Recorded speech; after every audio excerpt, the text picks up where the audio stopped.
Now the second part of the frontal cortex was prefrontal cortex, right? Prefrontal cortex. This is also called as orbitofrontal cortex. Orbitofrontal cortex. It lies anterior to, like, in front of a central sulcus there is primary motor cortex, in front of that there is premotor cortex, frontal eye field, and the rest of the frontal lobe in front of those entire primary motor and premotor cortex, that is the prefrontal cortex. And this prefrontal cortex, it constitutes almost 1/4 of the entire cerebral cortex, 1/4. And this area is mainly concerned with the planning and organizing,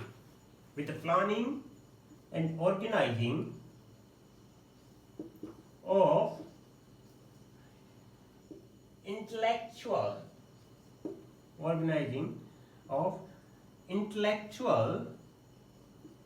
as well as emotional aspect.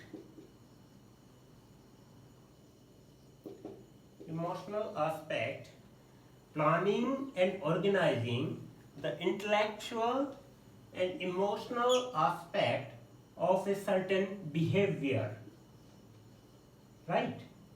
These words are important for this one.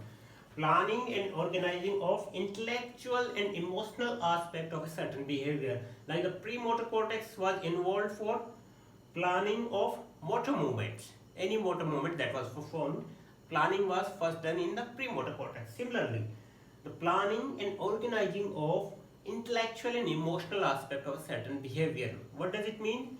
It means the function of it is, first is, it is a center for higher functions.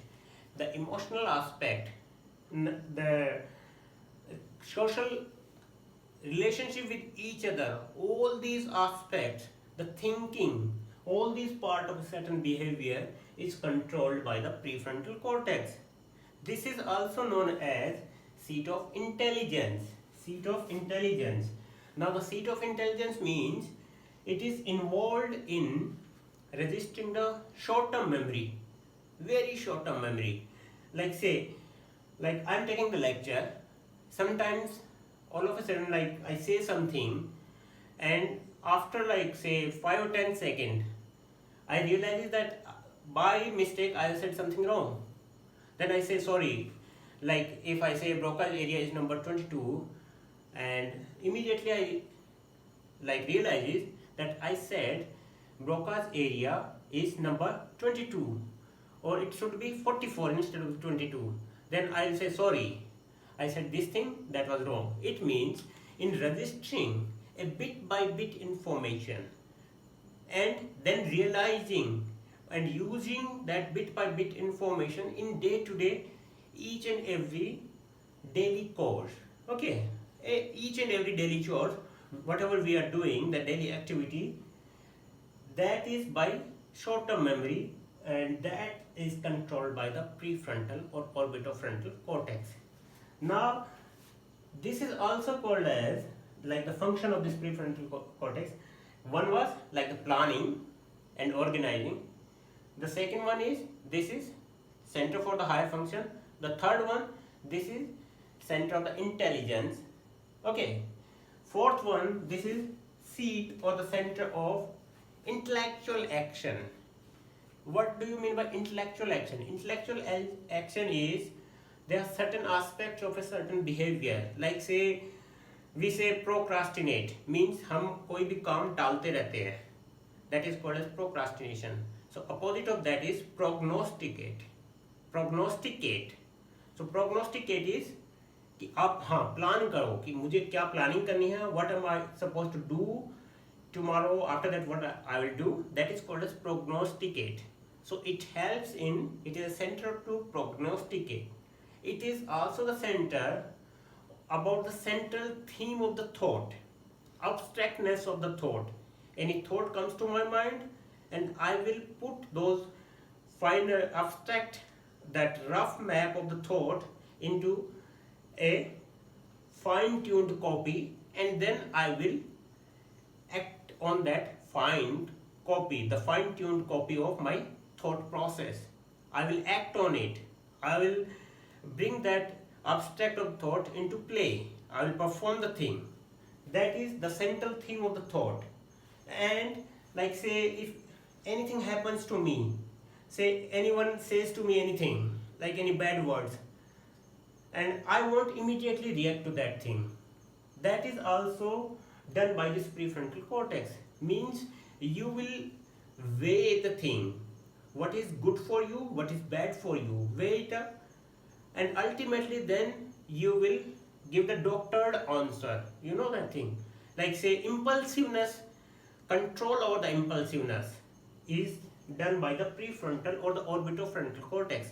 And you know this prefrontal or the orbitofrontal cortex, it totally or completely develops in the third decade of the life. That's why we say the maturity. कहते हैं ना कि maturity आ गई है, late 20s में जाके maturity आती है.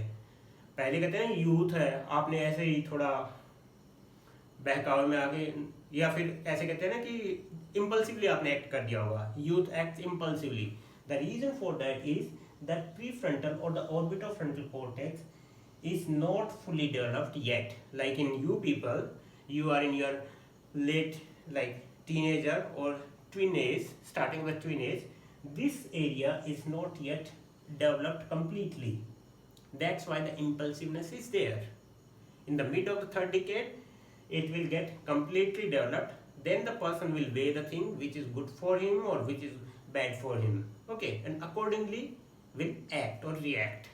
So this prefrontal or the orbitofrontal cortex, this is very important for performing any particular task and to socialize with the society, so that the behavior will be accordance with the society. So if there is any lesion in this one, that will compromise all the activities of social behavior.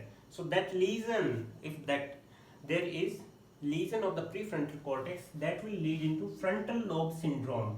That collection of the certain signs and symptoms will be there. That is called as frontal lobe syndrome.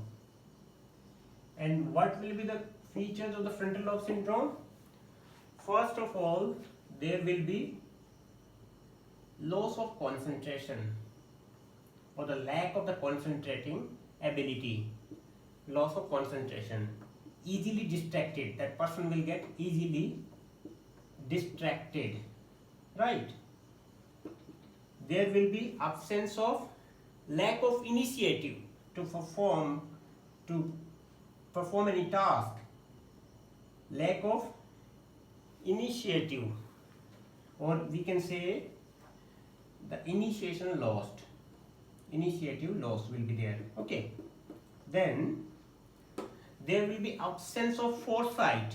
Cannot see or plan regarding the future. Absence of foresight. And there will be loss of the perspective of any action. Loss of perspective of any particular action. Right? Then there will be emotionally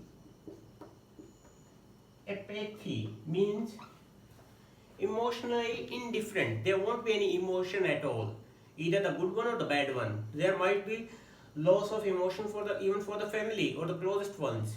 Okay.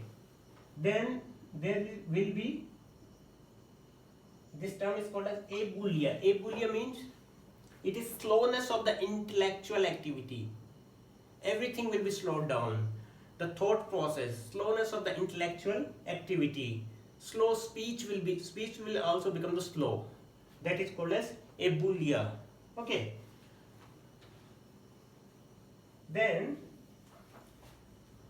there are few certain reflexes. Those are called as primitive reflexes. Primitive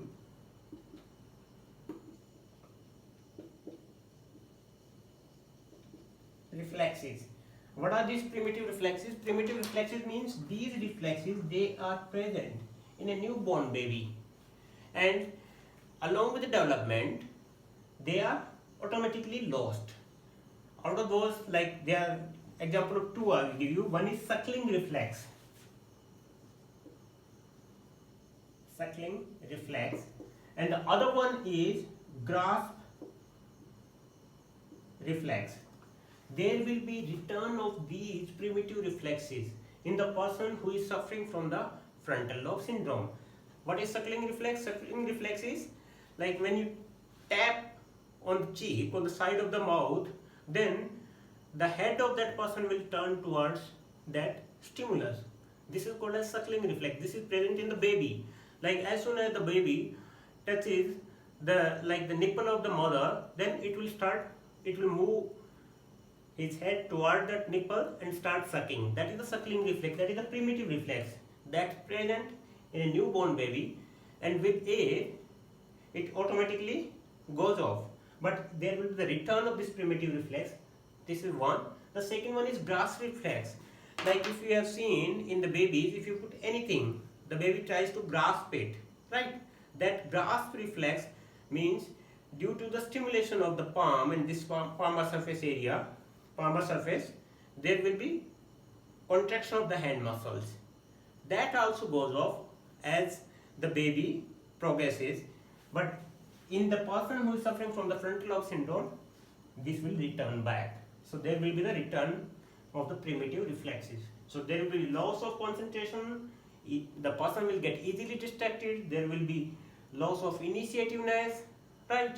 The loss of the perspective regarding anything, then there won't be like any programmed thought process, there will be apathy emotionally no emotional closeness, good or bad, toward any person. Abulia, the slowness of the intellectual activity, slow speech, there might be some slow tremor too. So all these are the features of the frontal lobe syndrome. The person who has got compromised blood supply. Most of the times these lesions, they occur due to the compromised blood supply, due to the stroke, either due to the hemorrhage or due to the obstruction of the blood supply. Sometimes they might occur due to some sort of a space occupying lesion. So that's regarding the frontal lobe. So today we will stop over here up to the frontal lobe. In next lecture we will cover all the three remaining, the parietal, temporal and occipital.